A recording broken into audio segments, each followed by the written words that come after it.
Du ser nu en præsentation af øvelsen Hvad viser grafen? I øvelsen Hvad viser grafen? Lærer eleverne at læse en graf og diskutere og argumentere for, hvad den viser. Øvelsen kan laves til alle elever på alle niveauer.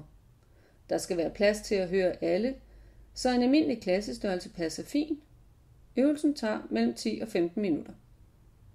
Eleverne sidder i grupper, og grupperne får tid til at diskutere, hvad grafen viser, imellem de 3 til 4 visninger.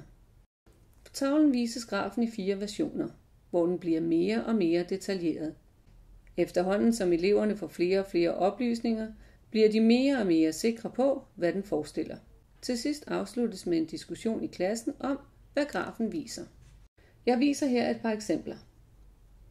Begynd med at give så få informationer som muligt. Eleverne skal bruge deres fantasi og komme med flere forslag. Du vurderer selv, om klassen skal høre et par af forslagene, eller om grupperne skal have lov til at diskutere uafbrudt, mens du giver flere og flere detaljer. Du kan eventuelt bede dem om at skrive deres forslag ned, efterhånden som de finder på dem. Jo flere detaljer du viser, jo nærmere kommer de på grafens formål. Slut af med at diskutere, hvad grafen viser, og kan man eventuelt vise de samme data på en anden måde.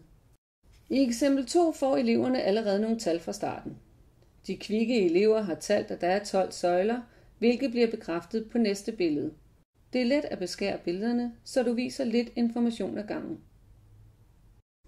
Denne øvelse kan du let gøre til en konkurrence mellem grupperne.